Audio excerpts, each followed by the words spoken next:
Bienvenidos a Profecía Final, Historias de Reddit. Comencemos. Mi ex quiere que críe al hijo que tuvo cuando me engañó, y sus amigos no me dejan en paz. ¿Qué debo hacer? Tengo 30 años y todavía estoy lidiando con este desastre causado por mi ex, a quien llamaré Natalie, 27F. Salimos 5 años, y lo más triste de todo es que la conocía desde que éramos niños. Literalmente crecimos juntos. Yo nunca en mi vida pensé que ella sería capaz de hacerme esto, ni que resultaría ser el tipo de persona que traicionaría de esta manera. Pensé que teníamos una relación sólida, con altibajos como cualquier pareja, pero jamás vi venir esto. Hace aproximadamente un año, una chica desconocida me contactó por redes sociales. No suelo responder mensajes de extraños, pero esta chica, a quien llamaré a Ivy, me escribió algo que me dejó sorprendido: Natalie me estaba engañando. Al principio pensé que era una broma o alguna confusión, pero cuando le pedí pruebas, me mandó capturas de pantalla de mensajes entre Natalie y un tipo llamado Kevin, 28M. No solo eran mensajes explícitos, sino que además Natalie le decía que estaba embarazada. Sí, embarazada. Aquí es donde todo se vuelve aún peor. Natalie y yo estábamos en ese momento hablando de tener un bebé. Y siempre usamos protección. Eso ya me tenía enojado, pero entonces a Ivy me envió un video que lo confirmaba todo. Era Kevin, borracho, admitiendo que se acostó con Natalie sin protección. A Ivy me explicó que había logrado acceder al teléfono de Kevin cuando él estaba distraído y vio los mensajes. Me dijo que decidió decírmelo porque no quería que yo terminara creyendo que era el padre del bebé cuando en realidad no lo era. Obviamente, guardé todas las capturas y el video. Natalie estaba fuera de la ciudad visitando a su madre, así que aproveché para empacar todas sus cosas. Cuando volvió a casa, ella llegó con una sonrisa nerviosa y me dio la gran noticia: estaba embarazada. Tuve que fingir que no sabía nada y le propuse salir a celebrar. Ella aceptó sin sospechar nada. La llevé a la casa de su madre y, cuando llegamos, le dije que ya podía dejar de fingir, que lo sabía todo. Sabía que se había follado a otro, que ya sabía desde antes que estaba embarazada y que su amante había sido tan idiota que, estando borracho, se dejó grabar presumiendo cómo se la había llevado a la cama. En cuanto lo dije, su rostro se descompuso por completo. Puro pánico. Primero intentó negarlo, pero cuando le mostré los mensajes, las capturas de pantalla y el video, ya no pudo seguir mintiendo. Confesó que llevaba 2 años viéndose con Kevin a mis espaldas. Le pregunté si al menos habían usado protección. Dijo que no. Ahí ya estaba tan asqueado que solo le dije que habíamos terminado y que no quería volver a verla nunca más. Se puso a llorar y me suplicó una segunda oportunidad. Incluso me dijo que se desharía del bebé si eso significaba que la perdonara.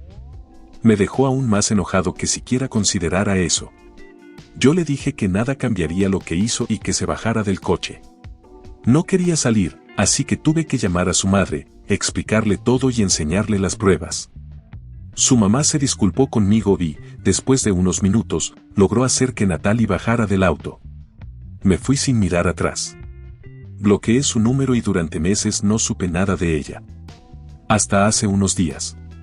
Sonó mi timbre y cuando miré la cámara, ahí estaba ella. No la dejé entrar, pero le pregunté qué quería. Me dijo que Kevin la abandonó poco después de que naciera el bebé y que no tenía idea de dónde estaba. Sus propios padres la echaron de casa y ahora estaba completamente sola. Me rogó que la ayudara porque no podía más. Y aquí viene lo peor: me pidió que criara a su hijo como si fuera mío. Me quedé en sin palabras por unos segundos, pero luego le dije que se fuera a la mierda, que su bebé no era mi problema, que en el momento en que me engañó mató todo el amor y respeto que alguna vez le tuve. Ella se fue llorando. Ahora, sus amigas no paran de atacarme en redes sociales, llamándome poco hombre, por no ayudarla, como si de alguna manera les debiera algo por todo lo que supuestamente hizo por mí.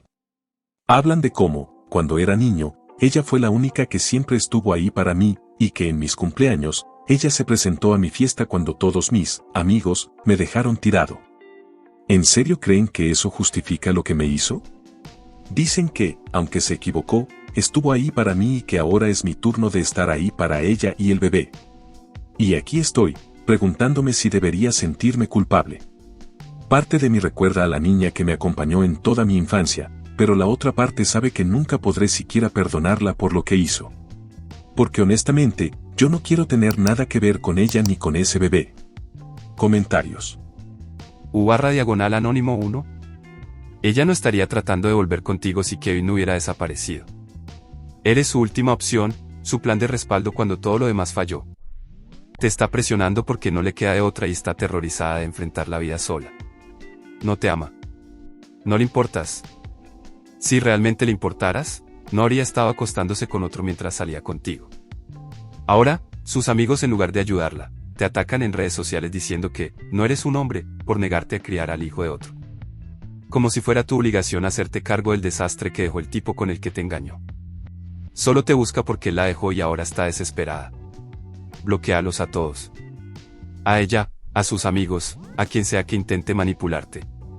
No es tu problema. No son tus amigos. Que se jodan todos. U/Anónimo 2. Uf, la que te salvaste, hermano. Esto solo confirma que nunca terminas de conocer a alguien, por más años que lleves con ella. Qué bueno que Ivy tuvo la decencia de abrirte los ojos, porque si no, ahí estarías ahora, criando al hijo de otro, mientras tu novia te besa con la misma boca con la que le decía a Kevin cuánto lo extrañaba. Y lo peor es que ni siquiera se habría sentido culpable. Te habría mirado a los ojos todos los días, diciéndote que eras el amor de su vida, mientras en su cabeza se reía de cómo te la metió doblada. Si nadie te hubiera dicho nada, ese secreto se lo lleva a la tumba, y tú te quedas como el cornudo perfecto, creyendo que viviste la gran historia de amor cuando en realidad solo eras el plan B. Actualización. Han pasado unos meses desde que Natalie apareció en mi puerta pidiéndome que la ayudara con su hijo. Sinceramente, después de todo lo que me hizo, no podía encontrar en mí mismo la voluntad de perdonarla y mucho menos de asumir la responsabilidad de un hijo que no era mío. No importaba cuántas veces sus amigos me acosaran en redes sociales, yo sabía que no podía ceder. Natalie siguió intentando contactarme a pesar de estar bloqueada en todas mis redes. Sus amigos tampoco se detuvieron, cada semana recibía mensajes llenos de odio y culpa. Decidí documentarlo todo, capturando capturas de pantalla y grabaciones de voz como evidencia en caso de que las cosas se pusieran más feas. Sabía que tarde o temprano necesitaría defenderme de una manera más formal. Finalmente, un día mientras estaba en el trabajo, recibí una llamada de un número desconocido. Era el abogado de Natalie. Quería discutir un acuerdo para la manutención del niño. Me quedé incrédulo. ¿Cómo podía siquiera considerar pedirme dinero para un hijo que claramente no era mío? Decidí tomarme la tarde libre y reunirme con el abogado. Llevé toda mi evidencia y pruebas conmigo. Cuando llegué, el abogado comenzó a hablar sobre mis responsabilidades como uno de los progenitores y padre y lo mucho que Natalie estaba sufriendo. Lo dejé hablar hasta que finalmente me dio la oportunidad de responder. Saqué todas las pruebas que tenía, capturas de pantalla, los mensajes de odio, las grabaciones de voz. Expliqué detalladamente cómo Natalie me había engañado y cómo ese bebé no tenía nada que ver conmigo. El abogado parecía cada vez más incómodo a medida que exponía toda la verdad. Le dije que no tenía ninguna obligación legal ni moral hacia Natalie o su hijo y que si continuaban acosándome, tomaría acciones legales contra ellos por difamación y acoso desmedido. El abogado intentó mantenerse profesional, pero podía ver que estaba sorprendido por la cantidad de pruebas que tenía. Me pidió un momento y salió de la sala. Volvió unos minutos después con una expresión más conciliadora. Dijo que hablaría con Natalie y sus amigos para que cesaran el acoso y que, si estaba dispuesto, podríamos llegar a un acuerdo donde ambos pudiéramos seguir con nuestras vidas sin más conflictos legales. Acepté la propuesta, pero con la condición de que cualquier contacto futuro tendría que ser exclusivamente a través de nuestros abogados. Yo no quería tener nada más que ver con Natalie o sus amigos.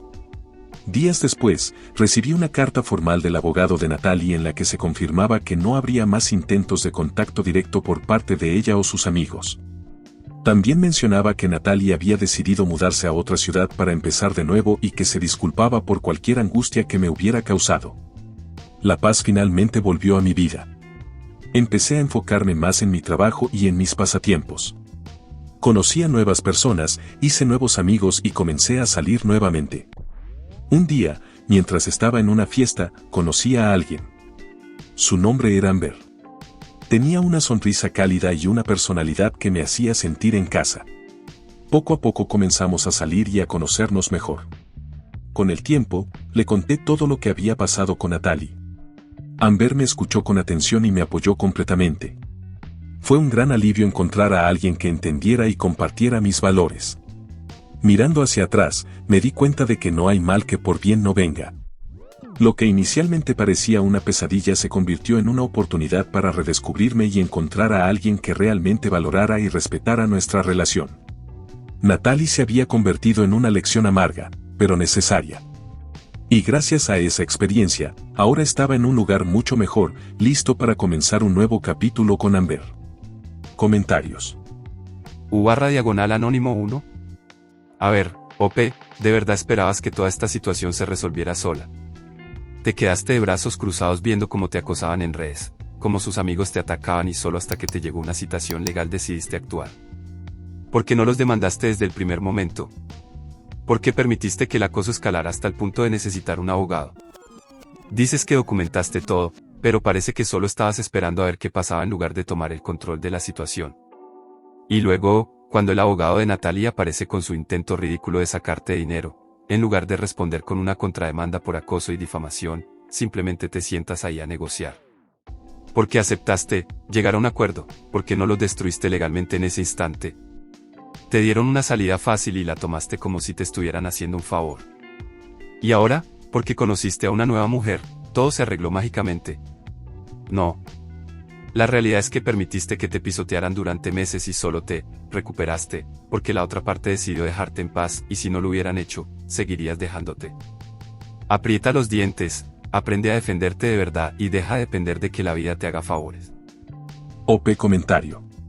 Mira, entiendo tu punto, pero hablar desde afuera es fácil. ¿Demandar desde el principio? ¿Con qué dinero? ¿Con qué tiempo? No es tan simple como ir y destruirlos legalmente. Yo tenía un trabajo que mantener, una vida que seguir. No podía dejarlo todo para estar metido en tribunales por una loca y sus amigos.